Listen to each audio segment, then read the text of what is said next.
Kamitslihi syai' ya. Jadi nggak ada yang serupa dengan Allah, segala sifat kasih dan sebagainya. Kita tarik ke dunia kita aja di kemanusiaan. Kita katakan kepada orang tua kita misalnya, ya, dengan kalimat-kalimat yang indah yang menyentuh, bukankah cepat akan diberikan? Ya kan? Nah, ketika Anda datang kepada orang tua misalnya ada kebutuhan, itu kan? Anda katakan, dan Anda tahu orang tua Anda mampu, punya hal yang lebih baik, Anda ingin diberikan motor misalnya, yang Anda katakan kepada ayah Anda, Pak, Anda ini sudah usia sekarang 19 tahun, Papa tahu. Iya Pak, tapi selama ini belum mampu memberikan pelayanan terbaik kepada Papa. Anda mohon maaf, bahwa selama ini belum jadi anak yang cukup baik, cukup berbakti. Anda punya cita-cita Pak, kalau Papa ke masjid itu bisa dianterin, itu kan? Kalau Papa ke majelis taklim tuh bisa ada pahala juga buat Anda bisa nganterin seperti Papa dulu nganterin Anda. Wah, bagus tuh gimana? Kalau bisa Pak, Anda tuh pengen punya motor yang bisa nganterin Papa ke masjid. Ya, yang bisa nganterin Papa ke majelis taklim. Kalau macet-macet bisa diboncengin. Padahal ya pengen motor juga. Tapi cara mintanya kan menyentuh gitu. Enak. Itu kan cepet kan?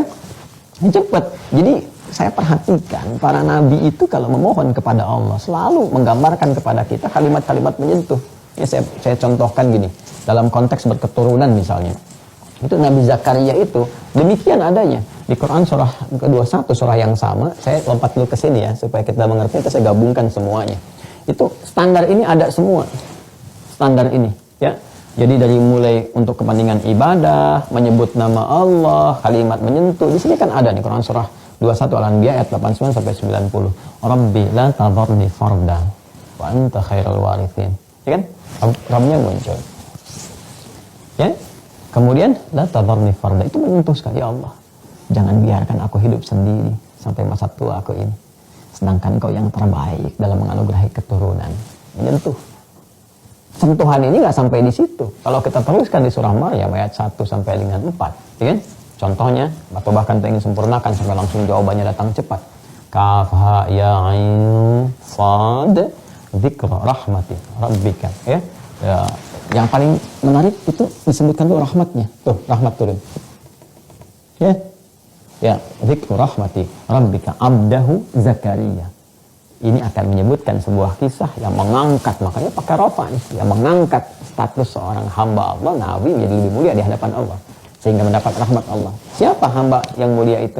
Kan Allah kalau sudah memberikan penghargaan tinggi pada nabi atau rasul, itu bukan kerasulan yang disebutkan, bukan kenabiannya, kehambaannya. Jadi ternyata berada seseorang itu ditunjukkan pada penghambaan tertingginya kepada Allah. Ya, itu dia. Nabi Muhammad kan SAW saat diundang dalam peristiwa Isra Mi'raj, yang disebutkan bukan Nabi Rasulnya, bukan ya ayuhan Nabi, bukan ya ayuhan Rasul, tapi hambanya. Quran surah 17 ayat 1. Subhanalladzi asra bi'abdihi. Hamba. Lailan minal masjidil haram ilal masjidil aqsa alladzi barakna haulahu linuriyahu min ayatina innahu was-sami'ul basir. Kan?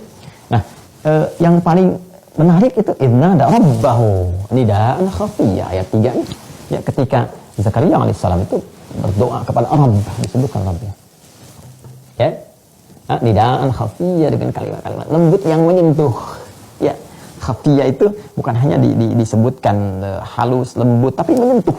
Sesuatu yang menyentuh, lembut, halus. Ya, Rabbi inni wahana al-'azmu minni washta'ala ra'su syaiba wa lam akum bidu'aika rabbi syaqiyya. Allahu akbar.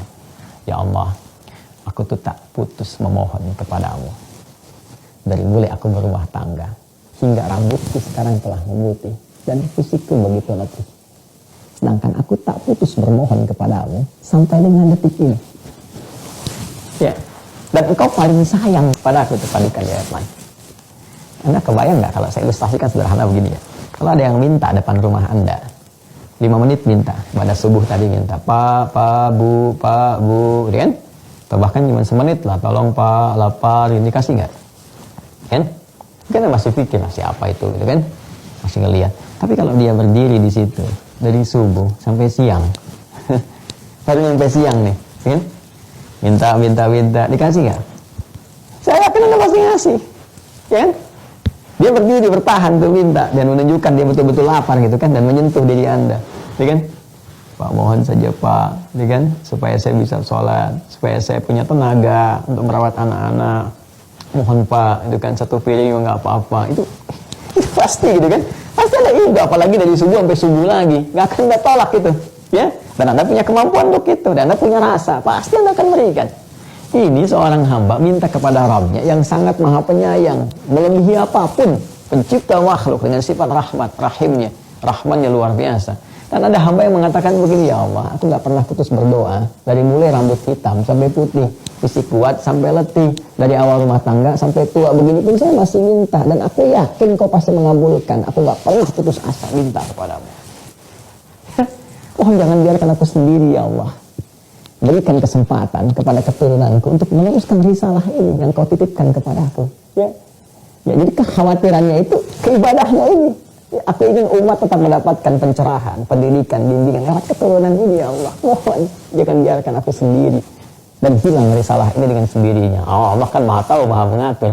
Tapi Allah ingin mengajarkan kepada kita cara meminta. Dan dahsyatnya mintanya pun lewat ibadah, sholat kan. Ini selalu nyatu ini. Ya, sama. Tuh, Nabi Isa alaihissalam ketika minta ampunan untuk umatnya juga di Al-Maidah 118, itu kalimatnya menyentuh sekali. Ini luar biasa deh. Ya, menyentuh kalimatnya dalam sekali. Ya, in tu'adzibhum fa innahum ibaduk. Ya, wa in taghfir lahum fa innaka antal azizul hakim. Ya Allah, jika memang mereka pun harus dihukum, mereka masih hamba-Mu. Ya kan?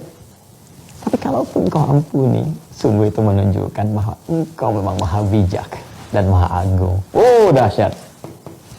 Nyentuh banget tuh kalimatnya. Nyentuh banget. Ya kan? Ya, cobalah. Ada orang tua yang sedang murka pada anaknya dan sebagainya, merusak nama baik dan sebagainya. Oh, macam-macam lah. Ya kan? Apa yang terjadi? Tiba-tiba dia datang dengan seorang ustaz. Dia datang kepada ustaz, minta cara bagaimana supaya ayah ibu saya bisa menerima saya lagi. Saya khawatir ketika saya pulang malah ibu ayah saya bilang, kamu bukan anakku lagi gitu. Masa saya harus jawab lantas anak siapa gitu. Datang dengan ustaznya bilang, wah udah marah, udah macam-macam. Pak, Bu, Ibu, walaupun ibu mau marah, Bapak, itu hak ibu Bapak. Silahkan sepuncak-puncaknya marah. Tapi kan ini anak ibu juga. Dan ibu pernah kandung. Ibu pernah berikan ASI, ibu sayangi. Tapi dia durhaka. Betul, silahkan ibu marah. Dan sekarang dia menyadari bahwa dia salah. Sejelek-jeleknya itu titipan Allah juga yang ibu pernah lahirkan, bapak pernah rawat. Sekarang dia mau membalas itu dengan baik. Dan kalau bapak ibu menerima, saya yakin itulah puncak kasih orang tua yang sangat luar biasa. Apa yang terjadi? Ya, dan ini diberikan, disampaikan kepada yang maha pengasih gitu. Yang maha pengasih. Ya, ini Abu Nawas pernah mengambil Saripati ini, dia sampaikan dalam syairnya menjelang-jelang kematiannya itu.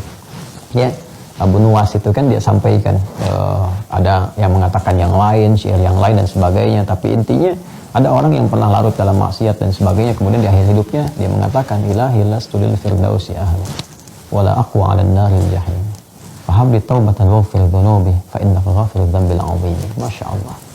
Ya Allah, memang dari semua maksiat yang aku pernah kerjakan, aku menyadari mungkin aku tak pantas menjadi penghuni surga Firdaus, ya Allah. Tapi aku pun tak kuat kalau harus masuk ke neraka. Kan? Maka aku mohon, ya Allah, aku bertobat di penghujung hidupku ini, ya Allah, sebelum nyawa sampai ke kerongkonganku. Dan mohon terima taubatku, karena aku pun yakin Engkau akan melimpahkan ampunan tanpa batas kepada setiap hamba yang kembali kepada. Amin. Terus ini di ilmu balaghah dikreasikan, diambil lagi menjadi proposal pernikahan. Kreatif banget tuh. Diambil. Ya, ilahi lastulil firdausi ahla wal aqwalan naril jahim. Wahai bapak mertua datang, memang saya merasa diri tidak layak menjadi bagian keluarga bapak yang sejahtera seperti penghuni surga Firdaus ini. Wala aqwalan naril jahim. Tapi rasanya aku pun tak sanggup berpisah dengan putih bapak serasa seperti di neraka jahanam. Fahabit tawbat waghfir dzunubi fa innaka ghafirudz dzambil 'azim. Maka Pak, dengan segala kekurangan, memang tidak ada yang sempurna kalau ingin dicari kesempurnaan. Maka mohon dengan segala yang ada, mohon diterima pengajuan kami karena sangat yakin Bapak itu orang bijak yang pernah saya kenal dalam kehidupan. Wow, Pakai catat. Baik kalau gitu diterima lamaran dengan catatan. Ada. Nah, ini kalau menyentuh, ini contoh aja ya, contoh berkehidupan ya. Kalau kita belajar bahasa tuh sering dipakai ya yang hal demikian tuh sebagai contoh-contoh, tapi keagungan Al-Quran itu sangat luar biasa. Apa yang terjadi ketika mengatakan wa anta arhamur rahim, sedangkan kau yang paling sayang kepada aku? Apa jawabannya? Fastajabna lahu. Segera kami jawab, istijabah mustajab. Fastajabna. Dan Allah menggunakan keagungannya di situ, pakai na li ta'zimin nafsi ya, li dalalati ala ta'zim sya'ni, untuk menunjukkan satu keagungan zat dan menerangkan kepada kita tentang hal yang agung yang Allah sampaikan. Bahkan yang mustahil pun ya jadi terjadi, nggak ada batas bagi Allah. Kan ini Nabi Ayub divonisnya secara medis sudah give up lah, mau medis sudah nggak bisa, ini penyakitnya susah dan sebagainya. Ini Nabi Zakaria udah mengatakan nggak mungkin nih, nggak bisa punya keturunan ya, medis klinis mengatakan nggak bisa, apalagi istri mohon maaf divonis menopause dan mandul, nggak bisa. Apa yang terjadi? Semuanya fastajabna, fastajabna, fastajabna. Ini fastajabna lahu. Kami jawab, mustajab tuh. Kayak kita ambil contoh doa mustajab. Ya, maka syafna ma bihi min dhurrin. Kami hilangkan luka yang mengganggu kepada fisiknya. Ya kan? Wa atainahu ahlahu wa mitahum ma'ahum rahmatan min indina rahmat. Ya. Ya kan? Lalu hikmahnya setelah itu dengan kesabaran itu, karena arahnya ke ibadah tadi, kalimatnya menyentuh, tujuannya mulia, kami cepat segera jawab. Jadi pakai fa untuk menunjukkan cepat. Jadi begitu doa disampaikan seketika dijawab, gak ada jeda. Harfa'atin rabatin baina syai'aini bila hudud. Ya, huruf penyambung dua peristiwa tanpa jeda. Peristiwa pertama berdoa, peristiwa kedua pengabulan. Antara doa dengan pengabulan cepat terjadi, gak ada jeda. Ya, kami lepaskan, kami buka semua yang menyakiti tubuhnya itu, terasa sakit pada dirinya, kan? Kenapa yang terjadi? Ya, kami anugerahkan kembali, kumpulkan kembali. Jadi pertama keluarganya, kumpulkan lagi. Jadi begitu Ayub sembuh alaihissalam, sembuh sehat lagi, mandi, bahkan kan nikmat diberikan anugerah-anugerah pendahuluan oleh Allah ya. Nikmat, enak, kemudian berhubungan dengan istrinya kembali. Jadi setiap itu istrinya mengandung, lahir kembar, 12 kali mengandung. Jadi yang ternyata anak 12, 24. Balik lagi. Karena wa mithlahum ma'ahum. Jadi kembar gitu kan. Dan karena Ayub ini baik, pemberi baik, orang yang mulia dan sebagainya, orang-orang tuh datang lagi nyelamatin. Dan kebiasaan di tempat tuh kalau nyelamatin, ngasih ini, ngasih itu, sehingga hartanya 2 kali lipat lagi dari semula. Jadi bayangkan, rahmat Allah tuh kalau disyukuri, la in syakartum la azidannakum. Jadi anaknya nambah kembali, lebih ramai lagi gitu kan, lebih sejahtera lagi, kehidupannya lagi lebih bertambah berlimpah, misinya terjalankan dengan baik. Dan belum selesai ayatnya, wa dzikra, dzikir lil abidin, ibadah. Baik lagi ke Allah. Dan ini kata Allah, aku tetapkan menjadi sebuah inspirasi. Ya, contoh bagi siapa? Hamba-hamba Allah yang mengalami peristiwa yang serupa, pernah sakit, divonis sakitnya sulit dan rumit, walaupun mungkin tidak segawat yang dialami Nabi Ayub alaihissalam, tidak sedahsyat dulu. Ya, jadi kalau ada penyakit apapun teman-teman sekalian, ini bisa digunakan sebagai dzikir, tiru, tapi dengan cara yang Nabi Ayub pernah contohkan pada Muhammad SAW, sempurna menjelaskan itu dan menunjukkan kepada kita. Pertama, syukuri dulu semua nikmat, ambil hikmah. Setelah kita tenang, hati tenang, ibadah. Tingkatkan ibadah, ya kan? Tawakal kepada Allah, lakukan seperti yang beliau pernah kerjakan. Tingkatkan sholat, arahkan kepentingan ibadah, minta sampai ada ketenangan, kenyamanan itu. Nah, setelah tenang nyaman, ternyata ibu rahmat. Wah, ini hikmahnya. Betapa pernah seorang pemuda yang kaya raya, yang sendal jepitnya aja bisa puluhan juta dan sebagainya, kan? Nah, Allah uji lewat penyakit, divonis tuh kena cancer kalau nggak salah itu, ya. Si pemuda itu tiba-tiba dia mendapatkan rahmat di balik itu. Dia mengerti tentang bagaimana menjalani kualitas hidup yang lebih baik. Akhirnya dia paham bahwa harta itu, oh ini maksudnya Allah berikan kepada saya, bukan untuk foya-foya, untuk pamer, untuk buang-buang sembarangan. Dia gunakan untuk beramal. Dia pergi ke Afrika, dia cintai ini, berbagi ini semua, sampai masya Allah akhir hidupnya semua melepas dengan tangisan, dengan doa, kisahnya menginspirasi. Tanpa penyakit itu meninggal juga kalau sudah tiba ajalnya. Tapi dia mengerti, ternyata ini maksudnya Allah ajukan kepadaku. Akhirnya alih-alih dia mengeluh, dia malah bersyukur diberikan sakit. Di penghujung hidupnya dia kemudian mengatakan, memberikan pencerahan kepada kita. Saya malah bersyukur kepada Allah dengan datangnya penyakit ini, memberikan petunjuk kepada saya. ternyata ini yang paling berharga yang Allah berikan kepada saya. Dia syukuri penyakit itu dibandingkan dengan hartanya, karena dengan penyakit itu jadi wasilah menunjukkan kualitas husnul khatimah. Ya, kalau nggak salah viral juga tuh kisahnya tuh. Ya, Anda bisa cek tuh anak muda yang kaya gitu kan.